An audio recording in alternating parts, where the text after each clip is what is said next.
Let's get into our first topic then, shall we? Are Brits work shy? 0207 862 2222 is the number to give us a ring. The co-founder of beer company Brewdog claims that we are one of the least work-orientated countries in the world. James Watt believes that our country's work ethic does not stack up when compared to other nations. He also sparked controversy by saying that he doesn't believe in the idea of a work-life balance. Have a look at this. I just think the whole concept of work-life balance was invented by people who hate the work that they do. So if you love what you do, you don't need work-life balance, you need work-life integration. James has also mentioned research from King's College London, which found that Britons are amongst the least likely of 24 nations surveyed to say work is a central part of their life.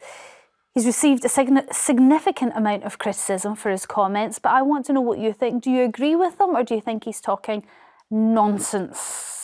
Peter, is he talking nonsense? I'm with Mr. Watt on this one. So much research bears out what he says. We've got 3.9 million men inactive in this country, financially inactive. What are they doing? We need growth in the economy because the economy is stagnant at best and probably going into recession at worst. Financially, the nation is in an appalling situation. And clearly, there are so many people absolutely obsessed about their work-life balance, rather than getting stuck in work hard, play hard. That's my mantra. It's been my mantra all my life. And consequently, I've done all right for myself and I've had a whole load of fun along the way. So it's a work hard, play hard mantra. I'm wondering though, you do hear quite a lot of people saying, you know, we've lost pride in our work, we don't take pride in our work anymore. Do you think that's fair, Yasmin? Well, it's a kind of work, isn't it? I mean, I think it's really important to look at what the country has become in the last 30 years. The industrial jobs that men had, mostly men, once upon a time, did give them pride in their work, did give them some sort of job security, did give them a community that they felt they belonged to. And I think it's really unfair. I mean, this guy, what does he know about work-life balance? Well, most people are doing jobs they can't love at the moment. The gig economy. There's a new research came in the papers today, carried out by the recruitment firm Reed, of 5,000 adults, and they are working so many hours overtime without being paid because they're meeting these targets they have to meet, that, as all of them have said, a 4-day week is a pipe dream. We are getting, I think it's really unfair to do this, you know, to keep on saying we're the lazy. There is a group, I completely agree with Peter, which is work less and work shy. I won't deny it. But, you know, I really think we should look at those who are working all hours and still finding it hard to survive. But we're taking a general consensus of the nation. We're not talking about individuals who are working all the hours God gives. Do the stats not talk for themselves? When we look at most productive countries in 2024 by GDP, we don't even make the top 10. In fact, I think we're roughly 28th on that list. And then we'll go countries with the best work-life balance. If that's what we're looking for, we're nowhere near the top 10 on that either, ranking 15th. So we don't seem to be getting it right in either side. Yeah, because we haven't got, the workers in France and Germany have proper rights. Okay, they are able to do. We're much more tied to the United States. This idea that, you know, all these fancy ideas are not for us. Now, well, the United States made it into the top 10 It has of always GDP. had they have hardly any holidays, let's face it. But I do think it's unfair to come down on our workers. As I said, the economy has changed. The jobs that were available, they were shut down by Margaret Thatcher and all those who followed her. So we need to look at the structural reasons which have given us this kind of problem, and to stop blaming people who are, some of them, working harder than any of us ever have. Okay, but why do we have so many young people out of work, out of education, out of any kind of training? Why is that number so high? I don't know. But Poor I think parenting. Poor parenting that has failed to instill a responsible, proud work ethic into their young people. That's why we've got young people who are shysters and shirkers and bone idle. Their work is so good for the soul, for the pocket. It's a really wonderful thing to do. And if people find themselves in jobs that they're unhappy with, there are currently 900,000 job vacancies. So you can have a look around and perhaps find something that gives you more satisfaction. Do you think there's also something in job snobbishness now? There are some people that are out of work perhaps because they can't get the job that they think that they should have rather than the job available to them? Well, I think I should be Prime Minister, but I'm not going to get that job. You never ever, know. There's been quite the turnaround. So I do other jobs. I do other work. Yeah, but I, you know, like Peter, I've been really lucky. I've done work I love, and I'm still working 15 years after I should have retired. But I'm not going to come down on people who are just starting out. Because as I said, the gig economy, if you look at the Deliveroo boys and you talk to them and you see what options are available to them, you have to feel for. We created an economy like this, and we're not looking after the young. Now, there are some, and I think you've got a point there. I talked to a young student of mine recently. I used to be a professor at Middlesex, and I said, so what do you want to do with your life? Oh, I want to be a presenter on TV. I said, good choice. Okay, good choice. What are you going to do? He said, I'm not going to do anything else till that happens. I said, what? I'm not going to do anything else till that happens? Do you think that just happens? It doesn't? I think that's why people sometimes accuse young people of having job snobbishness, and I wonder whether social media has a part to play in that, because you're only seeing the great parts of people's lives, so your expectation of what you should be getting and what you're really getting, there's a big gap there. I don't know. I'd love to hear from you, though. Do you think that James Watt has a point? Are we a work-shy nation? Mike from Perth, what's your view on this one? Hello, I'm from Perth. Well, I'm retired now. My son has taken the business over recently. We repair motor cars. We do a lot of stuff, work for a lot of major insurance companies. We've got a place in Perth, Leven, Forfar and Kirkcaldy. Okay. We cannot get apprentices. We now are bringing in Filipinos, guys from Bangkok and other places in the world. And they are qualified panel beaters and painters.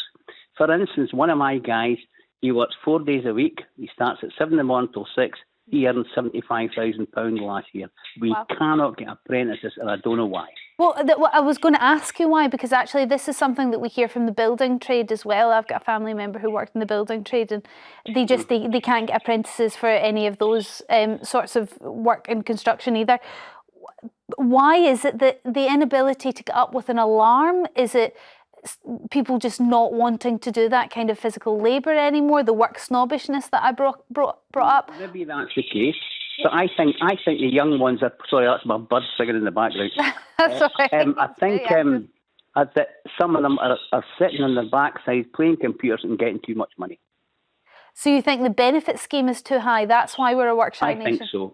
I think so. Would you agree? And again, I'll say, in our trade, they are earning from £50,000 to £70,000. That's a good wage. It's a brilliant wage, and you're not getting anything like that, presumably, on benefits. So that's why, I mean, simple maths would say you're going to be better off if you get up, get out your bed, and get to your place of work and do an apprenticeship. Mm-hmm. And we didn't have these Filipinos and guys from Bangkok, etc. They're all qualified. We've got to find out they're qualified, they speak English, they're really good at their job. And it's a shame we've got to do that. But we're giving them a job, they're happy, but they're coming into this country. What's happened to the kids round about the doorsteps? Mike, thank you very much for your call. I'll leave you to chat to your bird. I think it's desperate to chat to you. Yasmin, an accusation there that our benefits are too high and that's why we're work shy. No, I don't think it's that. I think something else is happening. The benefits are not very high anymore. But I think there is a point he raised about obsession with computer games and that kind of life that the young have now developed. But I still say that we need to be looking at what we can, our window cleaner, our garage, the two places where we've always used the same guys. Both of them are white British families. They've passed on their skills from grandfather to father to son now in all three cases. They work so hard. So that's why I feel very kind of uneasy to kind of dismiss all the young and everybody in this way. I mean, we have a problem. We need to find out what to do about it. I mean, I've sort of centred this around the young, but actually James Watt hasn't specifically mentioned the young. He says as a nation, so we're talking across the board, the entire workforce. David from the Wirral, what's your view on this? And my view of it is that I left school in 85. I had a week before I started with YTS. And within that week, I was knocking out cement and pointing from the lady in the youth club where they'd done a lot of volunteer work. Okay. And then when I started with YTS, I'd go straight to 2 hours after work, all till the end of summer. It's still dark, and then the gentleman would come back and fill it in. And I'm saying, my nephew, he's been living in Australia for 12 years now because they're calling out for British workers, so they're not work shy at all. And what I'm saying is people going on our benefits. If people can get benefits, I know people that get benefits that don't deserve them. And then I joined the army for the job after a while. For the job, I was 21, I joined for the job. So, I mean, that's not work shy. I mean, it's just like, there's a Peter on the panel. There's a Peter, his name. Peter. He's right. He's like, I always wanted to work in the shipyard in Camelot, weld in the shipyard. Don't know why. Something on the phone as a baby, but because the government, 1985, certain government things happened like that. So, I mean...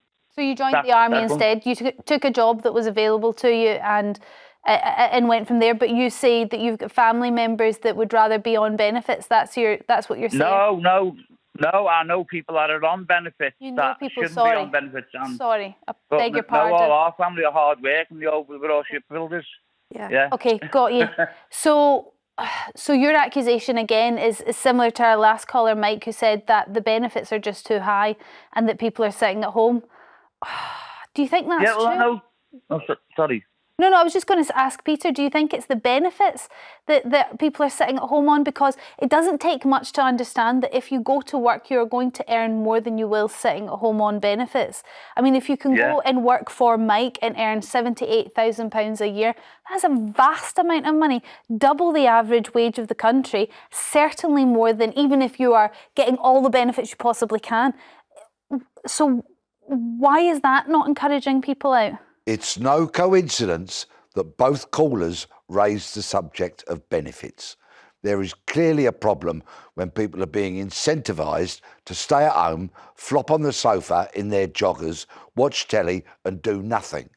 They need to be motivated. We need an educated or a trained workforce to get out there. The jobs are out there. We've seen the evidence here on this show this morning. Instead, Mike's employing people from Thailand and such like. There are jobs there, well-paid jobs there. It requires dedication, training and hard work, a concept that many people are clearly not familiar with. And there does appear to be quite a lot of available training if someone was to go out and request it. Lots of people wanting to take on apprentices and can't find them.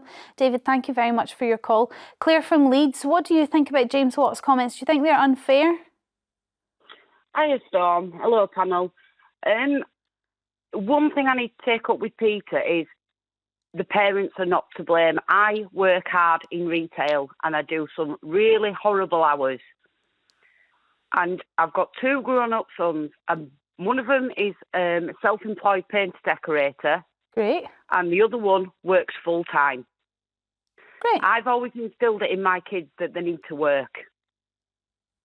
Claire, I don't think that defeats Peter's point, because what you're displaying there is you're saying, I've got up, I've worked unsociable hours, I've done horrible jobs that I'm not particularly passionate about, that I just need to do to be able to pay for a roof over my head and food on on our family's table. You've done all of those things, you've made an example of it, your kids have followed suit and they're both very successful in their own right, having full-time work. So Peter's not talking about you, Claire. That wasn't Peter's point.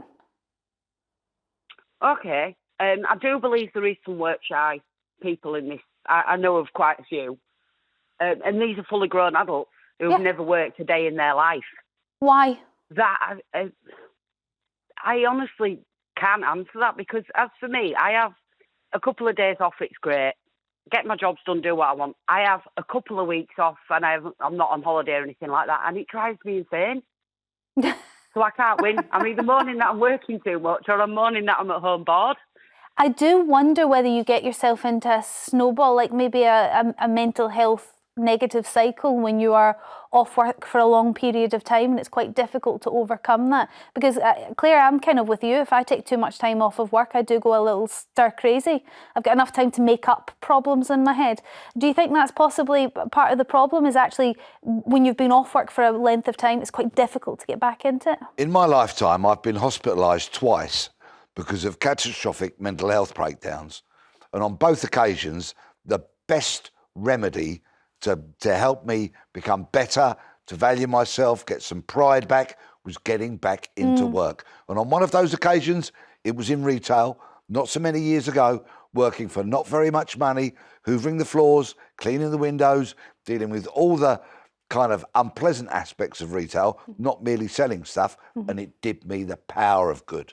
Yasmin was agreeing to that as well. I don't think anyone would say that working was necessarily the worst thing for your mental health. I think sometimes the best thing for you, sometimes the hardest step to take. Claire, thank you very much for your call. Thanks for all your calls on this. Coming